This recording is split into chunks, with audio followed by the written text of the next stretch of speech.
And then the memory of her crept in, her face, those unforgettable eyes, her lips, and the bottomless sorrow she wore like a wound the last time he saw her.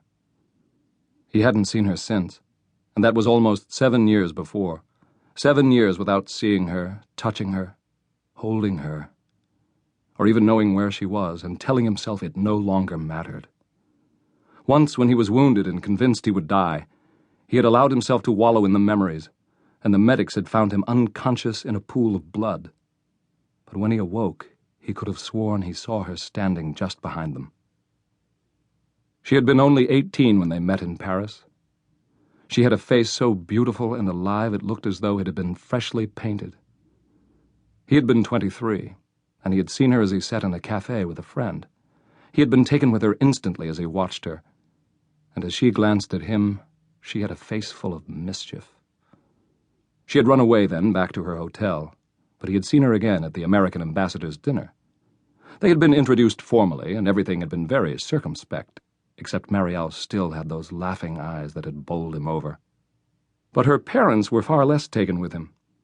Her father was a serious man, much older than his wife, and he knew of Charles' reputation. Her father was a contemporary of his own father's, and Charles thought they knew each other slightly. Her mother was half French, and always seemed to Charles to be incredibly proper and extremely dreary. They kept Marielle on a ridiculously short leash and insisted that she dance attendance on them every moment. They had no idea what a flirt she was, or how funny she could be. But there was a serious side to her as well, and Charles found he could talk to her by the hour. She had been vastly amused to discover him at the embassy, and remembered seeing him at the cafe, although she didn't admit it to him until much later, when he teased her. He was fascinated by her, and she by him. To her, he was a very intriguing young man, unlike any she had ever known. She seemed to want to know everything about him, where he came from, why he was there, how he came to speak such good French.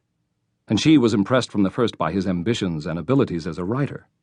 She painted a little, she'd explained to him rather shyly at first, and later when they knew each other better, she had shown him some astoundingly good drawings.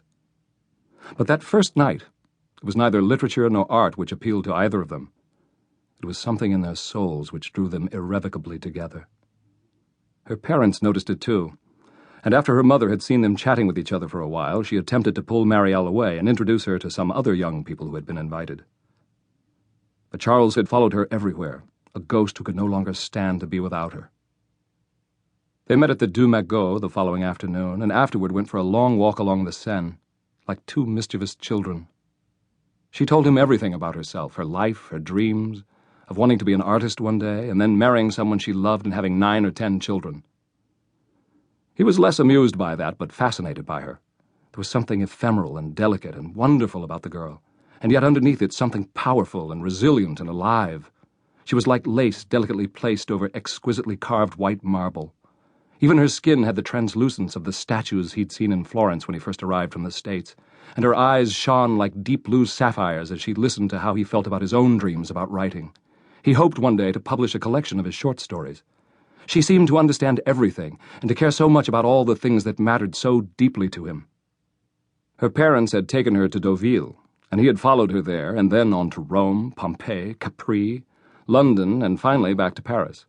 Everywhere she went, he had friends, and he would conveniently appear, and as often as possible go for long walks with her, or escort her to balls, and spend extremely boring evenings with her parents.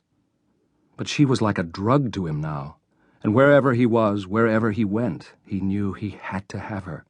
Absinthe had never been as fascinating as this girl, and by August, in Rome, as she looked at him, her eyes were filled with the same unbridled passion.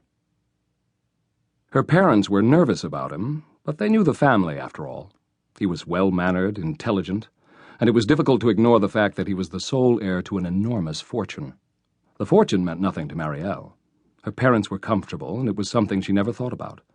She thought only about Charles. The strength of his hands, his shoulders, his arms, the wild look in his eyes after they kissed, the chiseled beauty of his features like an ancient Greek coin, the gentleness of his hands when he touched her body. And he felt almost drunk when he was near her. The only thing he knew for sure was that he didn't want to lose her. Not now, not ever.